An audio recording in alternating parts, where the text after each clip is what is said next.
Good morning, good night, everybody. Coming straight to you from where the cat sleeps at night. Hey, what's up?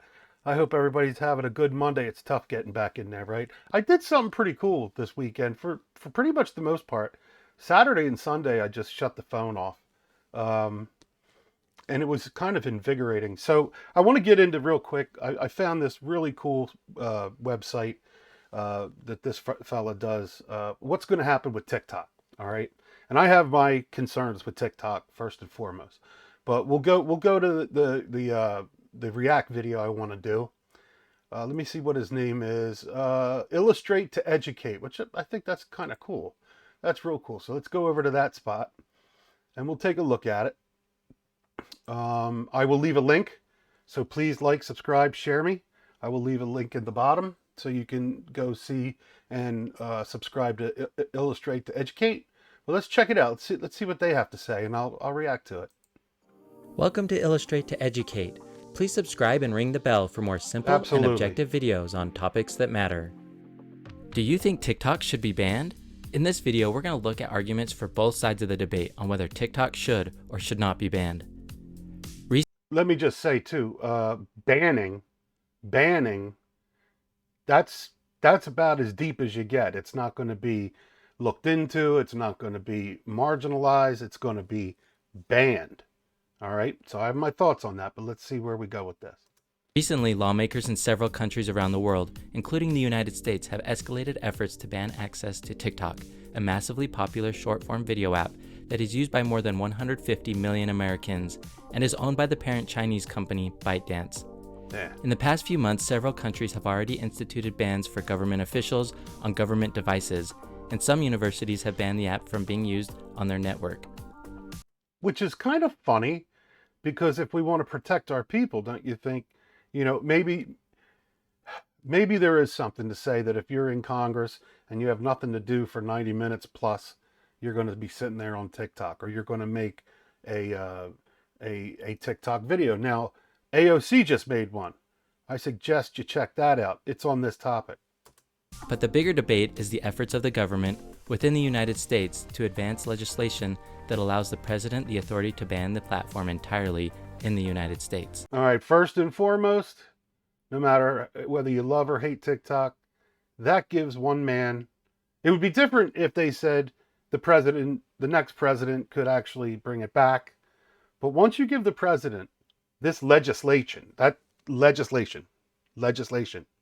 once you give that power, you might not ever be able to change that, because it's going to give somebody or one side of the coin power that they're not going to want to give up in that legislation. That's the important little tidbit so far. Let's go ahead and dive right into the debate, starting with those in support of banning TikTok. Those who support banning TikTok point to the concern that TikTok and its parent company, ByteDance, put sensitive user data, including location data, into the hands of the Chinese government, thereby creating a national security threat. All right, so we should have a committee of probably nobody in office. It should be like a good group of citizens that can look into this and help infiltrate whether they're doing bad things or not, because I think it could be political. So some politicians might go in there and check it out and go, yeah, that helps us. And the other side might go in there and go, yeah, that helps us. Or, ooh, that really hurts the other side. Let's keep it. You know what I mean? So right there, something has to be discussed. And it's kind of like the parents and the schooling puzzle. I do believe that parents should be fully allowed to be investigative and overseeing what their children are learning in the system of our schools. They also point to the power and influence that the Chinese government has on TikTok. They point to laws that allow the Chinese government to demand data from Chinese companies and citizens for intelligence gathering operations. In addition, they raise concerns over the... So there is something to say with our adversary if they own it or have access to it, or can say they don't do it but kind of still do. Number two is a big point. It happens to be China.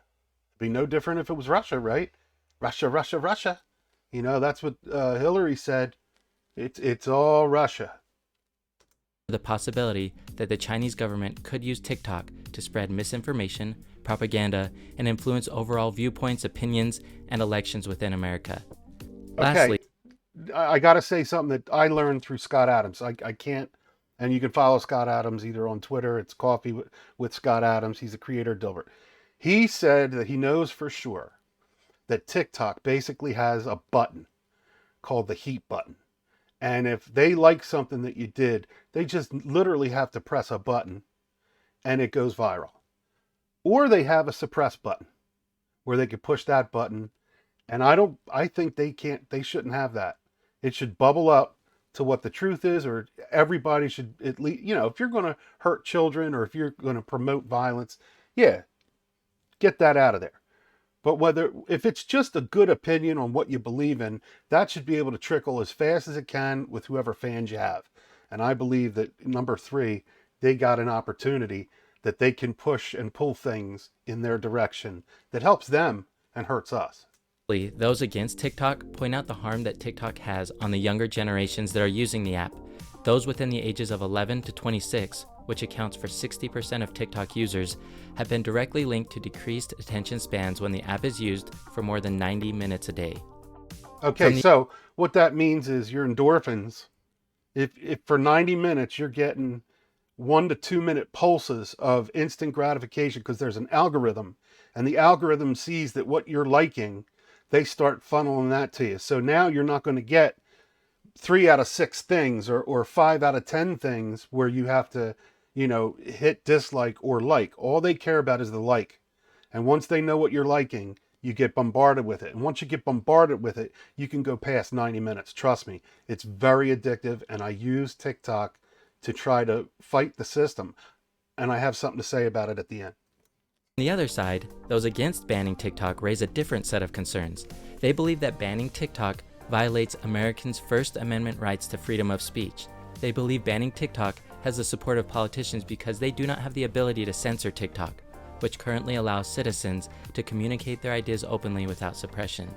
I agree to that. The problem is TikTok suppresses Republicans or people against, drag queens reading to kids at 4 or 5 years old, or having 6-year-olds walking in drag down a runway with adults watching them. It's not good at all.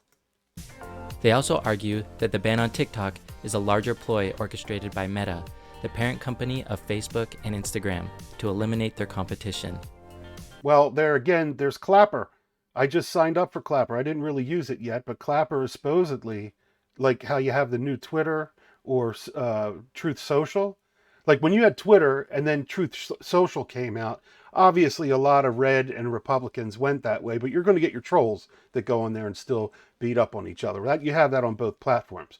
But everything that the Republicans wanted to say, feel, do, and report, you can do that on Truth Social. And now on Twitter, because of, I think, that kind of amalgamation of having a new, the Truth Social coming in, and then Elon Musk buying it, I believe Twitter's better for it. So let's keep going, but I'll talk about TikTok, and I don't know anything about Clapper. But check Clapper out if you want. Check it out. They point to the Washington Post report last year that Meta hired a GOP consulting firm to swing opinion against TikTok to deflect political ire away from Meta.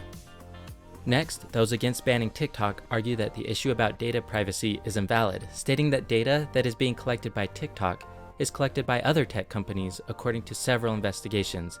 They argue it is unfair to single out one app to ban instead of creating a system that manages the data privacy challenge.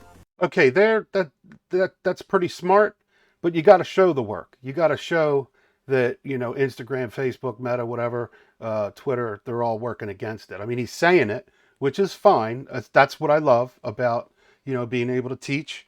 And like I said, this is called Illustrate to Educate. So number 3, data issue is invalid. I still think that's up for debate, but it is probably on the other side what they're thinking. Therefore, they believe that if China wanted the data, they could just as easily purchase it. Yep. Lastly, they point to the impact that banning TikTok would have on small and medium. And before we get to that, just think about that, because the SVB bank that just went kaplooey over at Techland in San Francisco, It turns out that China has a lot of money invested in there for their small businesses.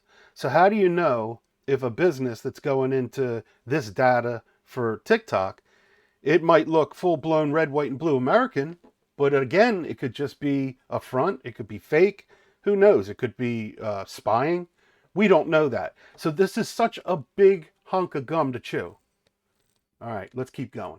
Thought my phone Medium-sized rang. businesses. 5 million small and medium-sized businesses use TikTok to reach their customers, not to mention the 7,000 TikTok employees in America who would be affected by the ban as well. 100%. Me as a capitalist, I've always owned my own company. I have worked for people, don't get me wrong, but I've always been kind of wanting to be in charge of how much work I put into it and get the money out of it to support for my family. Right now, that is a huge impact because TikTok is a wonderful, wonderful way to get your artwork, to get your business, to get the wares you have out. It's a great app. On March 23rd, Shou Chu, the CEO of TikTok, testified before Congress to address concerns about TikTok amid efforts to ban the social media app. He shared 4 commitments. Number 1, TikTok will continue to keep safety, especially for teenagers, a top priority. I don't think they do that. Sorry, TikTok. But there's stuff on there. There's stuff on TikTok that, you got barely dressed women sitting there live. And when I was a 13-year-old, I was lucky to find my dad's or uncle's Playboy or actually look in the Sears catalog. That was about, or stay up late and watch, one of those R-rated movies. But when you got TikTok showing women the way they are, what 13-year-old boy isn't going to sit there and look at it? TikTok's probably going to take this away from me, but I'm still going to post it on here. Number 2, TikTok will continue to protect your data from unauthorized foreign access, and that American data will be stored on American soil by an American company overseen by American personnel. So, okay, with that, guarantees are guarantees, but how many guarantees in life work out? So they could say that all they want, but that still takes, like I said, some form of committee, some form of transparency. That's the big thing. Transparency. Everything should be allowed other than hurting or maiming people, showing nasty violence, or hurting our children. That's, maybe they can come up with a way that after 90 minutes on that app, you can't use it until tomorrow, within 24 hours or something. I don't know, but there are things to talk about, right? Number 3, TikTok will ensure that it remains a platform for free expression and that it cannot be manipulated by any government. Okay, they manipulate the information. So again, number 3 doesn't work. Doesn't work for me. It's just, and you notice we're in the matrix now, right? Because you got Shou Chu. So whatever they're eating and chewing on, this guy's name is Shou Chu. He's showing what he's chewing to spit back out at you. That's odd. Another shout out to Scott Adams. Oh, and Machiavelli's underbelly. Number 4, TikTok will be transparent and give access to third-party independent monitors to keep them accountable to their commitments.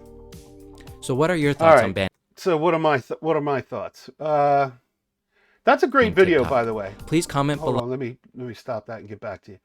That's a pretty good video. It kind of spells it all out, I'm sure, and I would love for you to comment down below because I want you to let me know what you're thinking, how you're feeling about it. Do you hate TikTok? Do you like it? Do you like it enough that you feel like it should be monitored better and set some guidelines for it? I, as a creator, on whether it's ink and paper or paint and canvas, carpentry, music, everything I create, when it comes to social media, TikTok's a really good app as far as getting the effects in there, how fast you can do it. I have the problem with what children can see, the amount of time that you can be addicted. I say this, that I'm right now going to download this to YouTube first, but I am going to share a copy to Instagram, Twitter, TikTok, Clapper. So I send it all out. I do believe that it's whoever came up with it. It's brilliant. But I think there should be major transparency, and I think they should have a moniker of, we're going to protect the children. We're not going to promote violence or let you promote violence. But we do want social politics to be able to be uh, bubble up, whether it's in just bubble up in the red or bubble up in the blue or bubble up in the purple, where everybody can see it. I think that TikTok suppresses Republican views, patriots. So that's why I use TikTok. I want to see it change. I want to be able to use it for years, but I want it uh, sanitized. All right. So on that note, make sure you check out Gretchen Smith. I always promote her because I love veterans, and if you feel like you have like an uncle, a friend, a dad, a grandfather that needs help, a neighbor, you want to go see her. It's Coda Vets, at Coda Vets on Twitter, exactly how I said it, and at Coda Vets on uh, YouTube. You can follow her, and there's other ways to get to her. I'm sure it's Instagram and all. But we always want to kiss, love, hug a vet. And with that, I'll see you guys on the other side.